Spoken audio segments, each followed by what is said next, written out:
Yes, start. Okay, यहाँ तो good afternoon है, आपका पता नहीं क्या है, मॉर्निंग देख रहे हैं, इवनिंग देख रहे हैं, जो भी देख रहे हैं गुड समझ लीजिए। और मैं वो काम करने जा रहा हूँ जो बच्चे सबसे ज़्यादा जिससे दुखी होते हैं, प्रवचन सुनना, राइट। पर मुझे बोला गया है आपके लिए कुछ ना कुछ अच्छा कहना है, तो मैं आपके साथ एक डायलॉग इस्टेब्लिश करने की कोशिश करूँगा। मैंने आपके जो फैकल्टी आए हुए हैं उनसे कहा भी कि अगर ये लाइव सेशन होता तो शायद ज़्यादा मज़ा आता, जब आपस में बातचीत होती है, आपकी नज़रों में प्रश्न दिखते हैं, आपकी नज़रों में ये दिख जाता है मुझे कि आपको मज़ा नहीं आ रहा, तो बात बदल सकता हूँ, मैं बहुत कुछ कर सकता हूँ। पर क्योंकि इसका मौका नहीं है, मेरे सामने एक कैमरा है, उसको देख के मुझे बोलना है और मैं मन में कल्पना कर रहा हूँ कि आप बैठे हैं और शायद आपको मज़ा आ जाए। तो सबसे पहले तो मैं एक राज की बात आपसे कहना चाहूँगा जो शायद आपकी फैकल्टी को भी नहीं मालूम है। अगर मालूम होती तो शायद मुझे ये काम करने बोलते ही नहीं, वो है ना। मुझे आपको यहाँ इंस्पायर करने के लिए बुलाया गया है। तो मैं इंस्पायर करने के लिए पहली चीज़ आपको ये बताना चाहता हूँ कि मैं जब खुद अपनी 12th एग्ज़ाम बोर्ड में अपीयर हुआ था तो मैं 12th में मैथमेटिक्स में फेल हो गया था, बोर्ड एग्ज़ाम में। क्यों? क्योंकि मुझे मैथमेटिक्स में बिल्कुल भी इंटरेस्ट नहीं था। ओके, अब फेल भी मैं कोई छोटे मोटे तरीके से नहीं हुआ 2-4 मार्क्स से, मैं जो काम करता हूँ अच्छे से करता हूँ, ठीक है। तो मुझे जो मिला था मार्क्स मैं आपको बताता हूँ 0.9 आउट ऑफ 100, यानी मैं डबल फिगर्स में भी आ नहीं पाया था। 9 मार्क 100 में से मुझे मैथमेटिक्स में मिले थे, लेकिन फिर भी मैं आपके सामने आज खड़ा हूँ, तो कुछ तो ठीक कर ही लिया होगा दुनिया में मैंने, है ना। और दूसरी चीज़ इससे सीखने वाली ये है कि एग्जाम में फेल होना फेलियर नहीं होता, फेल और फेलियर इसमें ज़मीन आसमान का अंतर है। लेकिन ये एक बहुत बड़ी चीज़ हमें बताता है कि इंसान जब जो चीज़ नहीं चाहता है, जिसमें उसका मन नहीं लगता है, अगर समाज उसे बहुत पुश करता है वो चीज़ करने के लिए, तो कई बार वो फेल होता है, पर उसका मतलब उसकी लाइफ फेलियर है ये नहीं है। तो मैथ्स में फेल होने के बाद मैं आपको दूसरी मतलब इसी के सिलसिले में एक और कहानी बताता हूँ कि मैं बचपन से डॉक्टर बनना चाहता था, ठीक है ना। मैं जब 7वीं 8वीं 5वीं क्लास में था, even then I was very sure I will become a doctor. So मैं अपने नाम के आगे डॉक्टर संजय अरोरा अपनी किताब में लिखते रहता था। पीछे के पन्ने में अपन लिखते हैं ना कुछ कुछ, वो सब अच्छी जो चीज़ें होती है ना, वो स्टूडेंट्स के पीछे के पन्ने में मिलती है, रफ किताब के। आपकी भी मिलती होंगी, देखा होगा आपने, है ना। जो काम की बात है आपकी वो वहीं होती है, आगे तो टीचर को दिखाने वाला काम होता है। तो वहाँ में हमेशा doctor Sanjay Arora, MBBS, FRCS, पता नहीं जो नाम मैंने सुने हुए थे वो सब लिख देता था मैं। तो जब मैं 12th का एग्ज़ाम दिया तो मुझे बायोलॉजी बड़ी अच्छी लगती थी, केमिस्ट्री अच्छी लगती थी, फिजिक्स में क्योंकि फिर से नंबर्स आ जाते हैं और नंबर से मुझे बहुत डर लगता था। Any figure that didn't walk on 2 legs did not interest me at all, ठीक है। सो नंबर्स देखता था और मैं घबरा जाता था। अरिथमोफोबिया, बाद में पता चला इसका नाम मुझे, अरिथमोफोबिया था मुझे। और फिर भी क्योंकि सबने कहा सोसाइटी में कि पेरेंट्स ने, टीचर्स ने, कि मैथ्स भी करो, बायोलॉजी भी करो, पता नहीं डॉक्टर बन जाओ, इंजीनियर बन जाओ। और उस समय जब हमारा दौर था तो 2 ही प्रोफेशन हुआ करते थे, यानी ऐसे चलते थे हम लोग बैल की तरह, एक तरफ इंजीनियर एक तरफ डॉक्टर, तीसरा कोई प्रोफेशन नहीं होता था। तो ठीक है जी, कर लेते हैं। तो मेरे मैथ्स को छोड़ के, मैथ्स ग्रुप में मैंने आपको बताया 0.9 आए, लेकिन मेरे केमिस्ट्री में आई हैड अबाउट 86, बायोलॉजी में मुझे 88 मार्क्स मिले थे, फिजिक्स में कुछ कम थे, तो मुझे उस साल 86% ओवरऑल एवरेज आ रही थी मेरी फिजिक्स केमिस्ट्री बायोलॉजी की। यानी that year I was good enough to get into medical college here, but मेरे मैथ्स में 0.9 थे तो मुझे एडमिशन नहीं मिली। फिर ऐसा हुआ कि सबने कहा सोसाइटी में कि आप ना एक काम करो, सारे एग्जाम फिर से दो, तो आप हो सकता है सब में और अच्छा करो। वही किया मैंने जो बताया गया मुझे। तो अब अगली बार जब मैथ्स में तो पास हो गया, and I got a decent number, I think somewhere close to 60 marks. Okay, for a guy like me जो बिल्कुल नंबर से डरता था, 60 mark was very very good I think. But बाकी के भी सारे मार्क्स जो थे वो एवरेज आउट हो गए। तो मैं ना यहाँ का रहा ना वहाँ का रहा। फिर क्या करना, तो मैंने BSc बायोलॉजी में एडमिशन ली। बायोलॉजी मेरा फेवरेट सब्जेक्ट भी था, साइंस BSc करनी थी, तो बायोलॉजी मेजर करके मैंने BSc बायोलॉजी किया। सपना यही था कि घर की हालत बहुत अच्छी नहीं थी, तो किसी तरीके से बायोलॉजी करके MR बन जाएंगे और थोड़ा बहुत सहायता घर की आर्थिक हो जाएगी। पर फिर वही BSc करते करते फाइनल ईयर में पहुंचते पहुंचते किसी ने कान में कीड़ा डाल दिया, MBA कर लो, उससे और अच्छी जॉब मिलेगी, तो वो कर लिया। MBA करते करते पता चला, किसी ने कान में कीड़ा डाल दिया कि एक एडवर्टाइजिंग एजेंसी नाम की चिड़िया होती है, उसमें बड़ा मज़ा आता है काम करने का। तो मैं पहली बार MBA में सुना मैंने कि एडवर्टाइजिंग एजेंसी नाम की भी कोई चीज़ होती है, तो मैं वो करने एड एजेंसी को ढूंढने चले गया फर्स्ट ईयर के बाद। और बहुत घूमा दिल्ली में, तब जाके एक बहुत छोटी सी एजेंसी में मुझे इंटर्नशिप का मौका मिला। इंटर्नशिप करते ही मुझे समझ में आ गया कि मैंने ज़िंदगी में इसके लिए बना हूँ। बहुत रेयरली कभी ऐसा होता है कि हमें पता चलता है हम किसके लिए बने हैं। वो जिस दिन समझ में आ जाता है उस दिन अपने प्रॉब्लम सॉल्व हो जाते हैं। तो वो दिन था और आज 36 साल बाद मैं यहाँ खड़ा हूँ।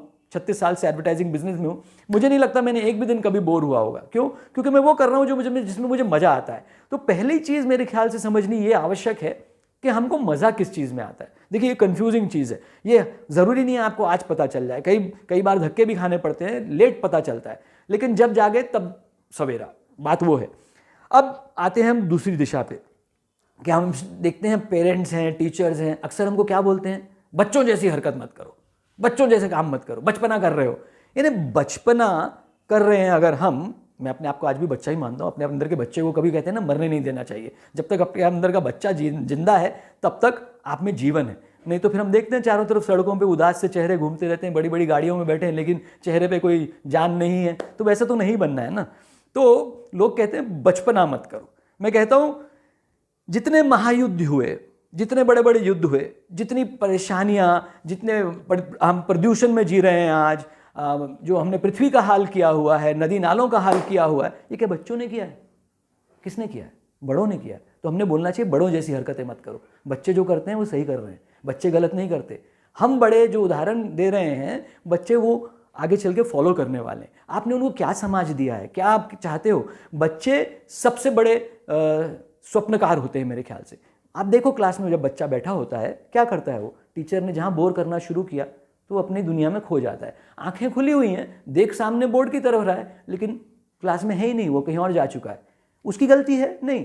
बच्चे सपने देखते हैं और यही सपने जो साकार करते हैं वो आगे होकर बड़े लोग बनते हैं। तो सपने देखना भूलना नहीं है, सपने बड़े देखना है, और सपने बहुत बड़े देखना है। कितने बड़े देखना है? तो एक मुझे बहुत बड़े शख्स हैं, उनका मैंने कहीं तो पढ़ा था। उन्होंने कहा था कि वो फ्लाइंग सीखना चाह रहे थे at the age of 70। Flying सीखना चाह रहे थे, तो उन्होंने फ्लाइंग क्लब ज्वाइन किया। उनके इंस्ट्रक्टर ने उनको बताया, बहुत इंटरेस्टिंग है ये, कि अगर आपको पॉइंट ए से पॉइंट बी फ्लाई करके प्लेन लेके जाना है तो आप सीधा अगर वहां लेके जाओगे प्लेन पॉइंट ए से पॉइंट बी को, तो आपका प्लेन थोड़ा सा उसके साउथ में जाएगा। तो अगर आपको जाना है जहां, उससे थोड़ा नॉर्थ फ्लाई करोगे तो फिर आप वहां लैंड करोगे। ये क्यों होता है? एनीवन? वेरी सिंपल, कि आप जब फ्लाई कर रहे हो आप दुनिया में अकेले नहीं हो। There are cross winds flowing, इधर इधर से या इधर से, ठीक है। That cross wind will ensure that your plane diverts to a different point.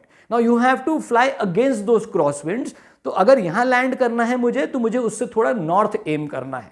जिंदगी का भी यही प्रिंसिपल है कि अगर आपको कहीं लैंड करना है, उससे थोड़ा ज़्यादा नॉर्थ फ्लाई करो। यानी जो पाना है उससे थोड़ा अधिक एफर्ट करना पड़ेगा, उससे ऊपर का सपना देखना पड़ेगा, तब आप वहां कम से कम पहुंचोगे जहां पहुंचना चाहते हो। ये एक प्रिंसिपल बहुत इंपॉर्टेंट याद रखने जैसा है कि जो आप पाना चाहते हो, जैसे मैं डॉक्टर बनना चाहता था, पर मेरे सपना ही था, वो सपने के लिए जो करने के लिए ज़रूरी था उससे ज़्यादा नॉर्थ फ्लाई करना, कि भाई मैथ्स में भी पास होना है, चाहे मुझे इंटरेस्ट हो चाहे नहीं हो। मैंने नहीं किया। क्रॉस करंट्स क्या होते हैं जिसकी हम बात कर रहे हैं, कि जो विपरीत हवा चलती है, वो ये होती है, वो सारे जो दुनिया के टेम्पटेशंस हैं जो हमको वहाँ से अलग लेके जाते हैं। ये जो आपके आजकल सोशल मीडिया है, इंस्टाग्राम ऑन कर लिया, फेसबुक, SMS, व्हाट्सएप, ये सारी चीज़ें, बाकी के जो हमारे ध्यान बांटने वाली चीज़ें, ये सारी क्रॉस करंट्स हैं।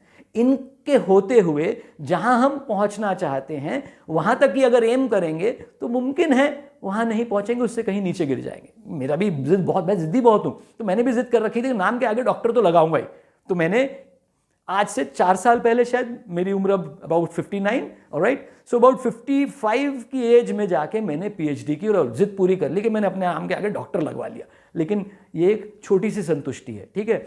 जो करना चाहता था वो नहीं कर पाया, पर कुछ ऐसा किया जिसमें मैं खुश हूं, तो वो मेरे लिए it worked out, but it may not work out for everyone. So that doesn't mean, मेरा जो आपको ये बताने का मकसद कि मैं फेल हुआ उसके बाद क्या किया, ये नहीं कि आप सब फेल हो, please don't get me wrong, क्योंकि हम लेसन्स लाइफ से वही लेना जानते हैं जो हम चाहते हैं। जैसे एक बहुत अच्छी कहानी है इसके बारे में, कि एक टीचर क्लास में एक बार आया और टीचर ने क्या किया, 2 जार्स जो हमारे बीकर्स वगैरह होते हैं ना केमिकल लैब में, वो उठाए और कहा एक में डिस्टिल्ड वाटर है और एक में अल्कोहल है, तो मैं इन दोनों के अंदर एक अर्थवर्म, केचुआ डालता हूं और देखते हैं क्या होता है।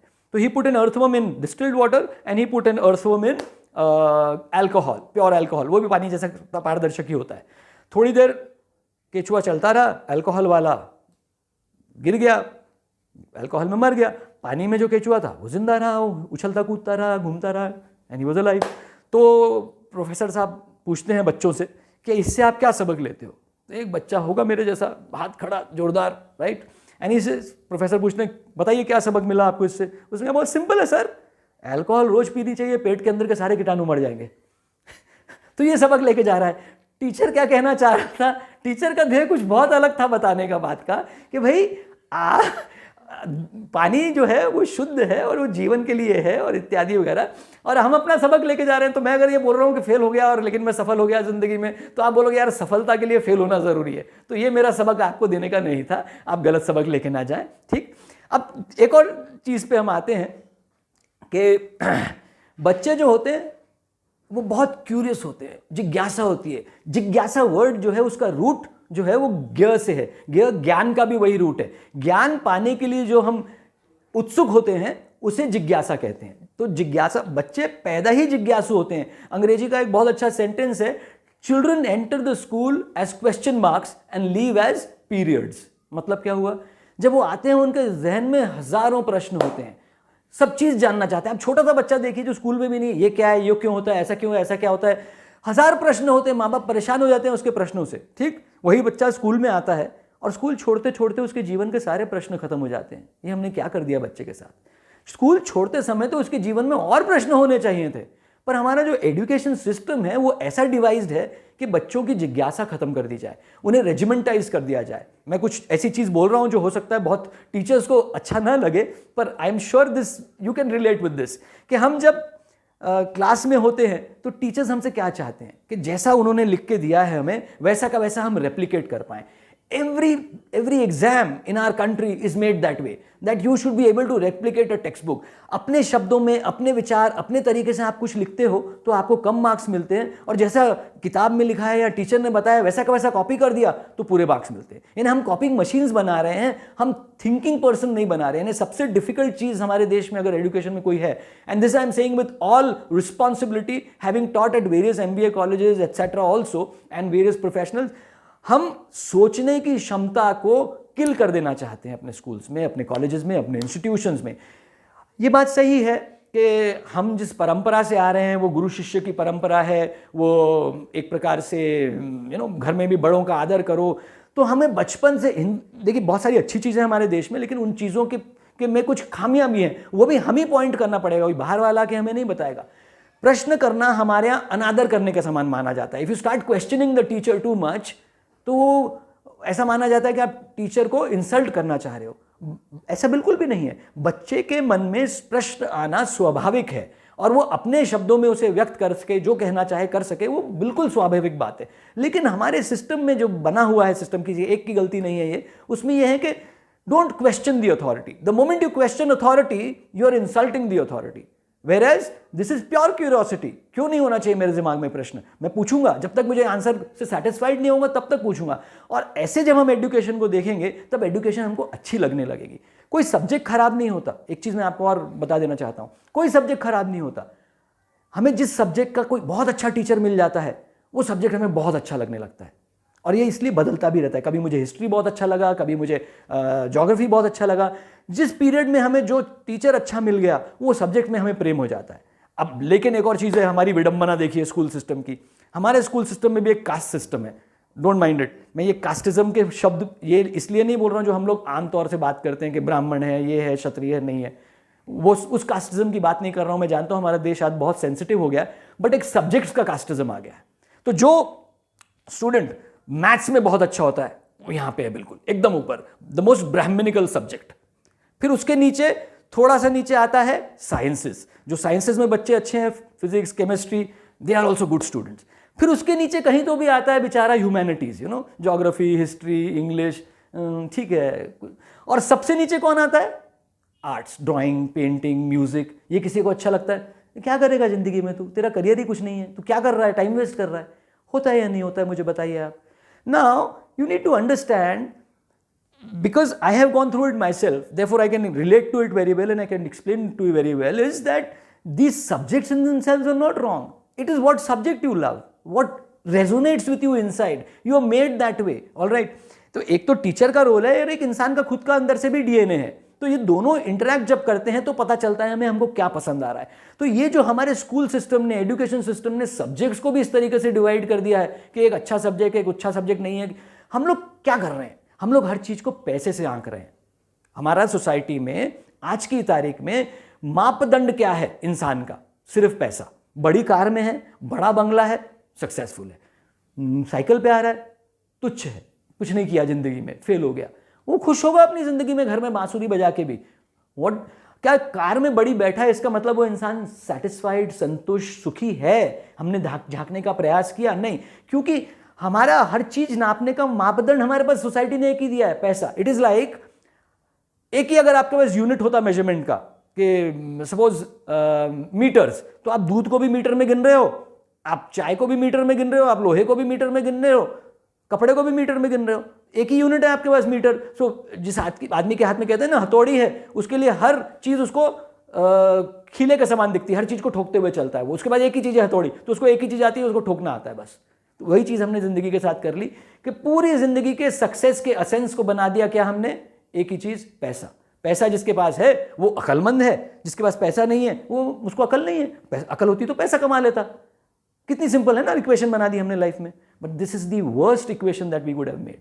सो therefore we need to understand all subjects are equal. There is no ये जरूर है कि म्यूजिक में सक्सेसफुल होने के लिए ज्यादा मेहनत करनी पड़ेगी और बहुत कम लोग होंगे, क्योंकि जो म्यूजिशियंस बनना चाहते हैं only about 0.001% of them will become successful musicians in terms of the world recognizing them as successful. But you could be very successful with yourself. just अपना म्यूजिक बजा के खुश होकर आप लाइफ चला सकते हो, कोई प्रॉब्लम नहीं है उसमें। पर दूसरों को दिखाने के लिए हम म्यूजिक को भी उस लेवल से मापें, ये गलत है। और म्यूजिक में जितना सक्सेसफुल होना डिफिकल्ट है, उससे बहुत ज्यादा आसान इंजीनियर बनकर सक्सेसफुल होना चाहिए। हमारे देश में we are churning out lakhs of engineers and lakhs of engineers are taking up jobs worth 20,000 rupees, 30,000 rupees. माँ बाप आपस में जब आप देखिए सोसाइटी में इंटरैक्ट करते हैं तो कितनी इंटरेस्टिंग बातें करते हैं। मेरे बच्चे की यूएस की वो कंपनी में जॉब लग गई, उसकी 1 लाख रुपए स्टार्टिंग सैलरी है, उसकी 1.5 लाख रुपए स्टार्टिंग सैलरी है। बच्चे के खुशी के बारे में, उसके लाइफ के एम्स के बारे में, उसकी सोशल वैल्यू सिस्टम्स के बारे में हम कोई बात नहीं करते। पार्टीज में हम बात क्या करते हैं? मेरा बच्चा कितना कमा रहा है, तेरा बच्चा कितना कमा रहा है, वो उसका यूएस जा रहा है, उसका वहां जा रहा है। अरे what are we trying to do? We have made our children nothing but lottery tickets, कि मेरे बच्चे की लॉटरी, मैंने निकाली लॉटरी तो मेरी इतने की निकली, तेरी कितने की निकली। That is all we have reduced them to. Is this the right thing? So first thing we need to understand and internalize is कि मैं क्या चाहता हूं, मेरी खुशी किस चीज में है। वो खुशी आपकी है, और आज जो हम मान लें जरूरी नहीं वो सही हो, क्योंकि जैसे मैं बता रहा हूं मुझे एडवर्टाइजिंग इंडस्ट्री में सक्सेस मिला, ये मुझे लेकिन एमबीए फर्स्ट ईयर आने के बाद किसी ने जब बताया एड एजेंसी क्या होती है, मैं जाके देखा, काम किया 3 महीने इंटर्नशिप, तब मुझे समझ में आया कि जो मैं करता हूं, मैं सोचने में क्रिएटिविटी बहुत ज़्यादा है, लिखने का शौक, आइडियाज़ का शौक, तो ये सब, क्योंकि जो सबसे मस्ती करने वाले होते हैं ना क्लास में, वो हमेशा क्रिएटिव होते हैं, क्योंकि क्रिएटिविटी के बिना मस्ती हो ही नहीं सकती। कोई आवाज़ निकालना उल्टी सीधी और पकड़े नहीं जाना, कोई और पकड़ा जाएगा, ये क्रिएटिव आदमी कर सकता है। ठीक है। सो जिसको हिंदी में काड़ी कहेंगे, वही इंग्लिश में क्रिएटिविटी हो जाती है। तो वो क्रिएटिव तभी रह पाता है, पर पूरा सिस्टम बना हुआ है कि वो क्रिएटिव ना रहे। वो बहुत कम रह जाते हैं जो कुत्ते की दुम टेढ़ी की टेढ़ी रह जाए, ऐसे कम रह जाते हैं लाइफ में। ठीक है। तो उनमें से आई वॉज वेरी फॉर्चुनेट कि मेरे बाप ने मेरी दुम टेढ़ी रहने दी। मार बहुत मैंने भी बहुत खाई है जिंदगी में। पर point I am trying to make is you may not find out today itself, but keep experimenting.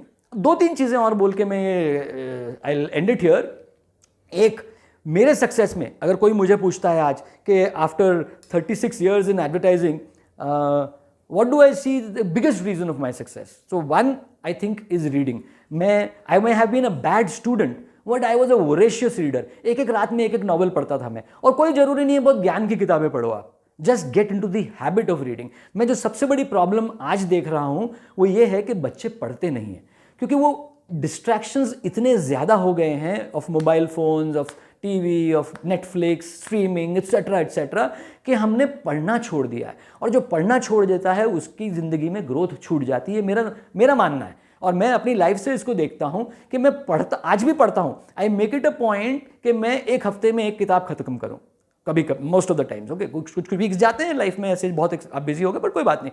साल की 30-40 किताब अगर आप नहीं पढ़ रहे हो तो आप जिंदगी में ग्रो नहीं कर रहे हो, ये लिख के ले लो आप मुझसे। इफ समथिंग कैन, मैं भी नागपुर के कुएं में था और उस समय था जब इंटरनेट नहीं हुआ करता था, तो how do you stay connected to the world and how do you stay connected with the world of ideas and what has been done etcetera? Only by reading. Or reading is a very simple habit which can very easily be developed. You start with only 2 pages a day. Don't look at finishing the book etc. 2 page तो रोज पढ़ सकते हो, बस 2 page पढ़ो, कोई problem नहीं है। धीरे धीरे आपको शौक बढ़ेगा, आपका इंटरेस्ट आएगा तो आप 4 करोगे, 4 से 6 करोगे, और फिर ऐसा समय आएगा कि आप एक सिटिंग में एक नॉवल भी खत्म कर दोगे। और कोई ज़रूरी नहीं है कि जो बहुत ज्ञान की किताब है वही पढ़नी है, उस पर पहुंच जाओगे आप धीरे धीरे। पढ़ना शुरू किया तो वहां पहुंचना है, क्योंकि आपकी प्यास बढ़ती चली जाएगी। छोटी छोटी तुच्छ चीज़ें आपको सेटिस्फाई नहीं कर पाएंगी, तो आप अच्छी किताबें अपने आप उस पर पहुंचोगे। तो आज से पहले दिन से अगर मोटी महंगी और वो भारी भारी पुस्तक हाथ में ले ली तो नहीं पढ़ पाओगे, ठीक है। Start with something very light, what interest you. फिल्मी किताब, हीरो हीरोइन की कहानी, लाइफ स्टोरी पढ़नी है, पढ़ो, कोई दिक्कत नहीं है। पढ़ने की आदत डालना ज़्यादा इंपॉर्टेंट है रादर देन क्या पढ़ रहे हैं। फिर धीरे धीरे आप सेटिस्फाई नहीं होगे कि शाहरुख खान की जिंदगी से मेरे को क्या फ़र्क पड़ रहा, फिर आप कोई दूसरी चीज़ जानना चाहोगे। गांधी जी की जीवनी पढ़ोगे, कोई फर्क नहीं पड़ा, एक की जीवनी से दूसरी जीवनी पढ़े, अच्छी जीवनी पे आ गए, पता भी नहीं चला कब आए। So that part of life will give you a depth, and जो दूसरों ने जिया है उसका एक्सपीरियंस, या तो मैं अपने एक्सपीरियंस से सीखता हूं या मैं दूसरों के एक्सपीरियंस से सीखता हूं। तो इससे सस्ता सौदा क्या हो सकता है कि मैं दूसरे एक्सपीरियंस, दूसरे जहां चोट खा के गिरे मैं नहीं खाऊंगा, फिर मुझे खुद नहीं चोट खानी पड़ेगी। What an easy way to learn. So first and foremost start reading. और सेकंड मोस्ट इंपॉर्टेंट थिंग, इसके बाद मैं लास्ट चीज बोल रहा हूं, ये second, only your company decides where you will be in life. एक रिसर्च हुई थी, निकोलस एंड जेन्स करके रिसर्च के दो लोगों ने रिसर्च की थी। 32 इयर्स की रिसर्च के बाद उनके कंक्लूजन थे कि अगर आपके दोस्तों में एक दोस्त भी ओबीस है तो there is a 52% chance of you being obese. मतलब क्या हुआ कि एक बहुत मोटा आदमी अगर आपके 5 क्लोजेस्ट फ्रेंड्स में है तो 52% चांस बन जाता है कि आप भी मोटे होगे, और 20% चांस उनका मोटे होने का ज्यादा होता है जो आपके दूसरे दोस्त हैं जिनको ये मोटा दोस्त मिला ही नहीं, और 5% चांस उससे भी नेक्स्ट जो है उसका दोस्त, उसका बन जाता है मोटे होने का। मतलब क्या हुआ, ये तो कोविड की तरह है कि एक, मैं जिस ग्रुप में रहता हूं वो ग्रुप में जैसे लोग हैं मैं तो इमीडिएटली 52% चांस है मैं वैसा हो जाऊंगा। तो अगर गंदी चीजें कर रहे हैं, गंदी हरकतें कर रहे हैं, जो भी कर रहे हैं, तो 52% चांस है मैं वैसा होऊंगा। और मेरे संपर्क में कोई है जो इनको जानता भी नहीं, उसके भी 20% चांस है, और ये ऐसे फैलते चले जाएगा। ये इसका कॉन्टेजियस फैक्टर है, right. We need to understand this कि 5 closest friends of your life will decide the future for you. 5, now choose them very carefully. किसको आप चुनना चाहोगे? ये रिसर्च है, मैं नहीं बोल रहा हूं, संजय उवाच नहीं है, ये रिसर्च उवाच है, और ये प्रूव हुआ है over 32 period research. So we need to look at these 2 things very closely. One, start reading. There are many things I can tell you, but I know that the attention spans today are very very short. इतना बड़ा भी आप शायद ना सुन पाएं एक sitting में। फिर कभी मौका लगेगा तो फिर मिलेंगे, हम लाइव मिलेंगे, बातचीत करेंगे। बहुत कुछ था मेरे जहन में, पर आज के लिए शायद मेरे ख्याल से इतना डोज काफ़ी है कि नहीं? So start with that. All the very best. You'll do very well, I know that. जो भी करोगे खुश रहो, that is the most important part. Thank you so very much. So kind of you.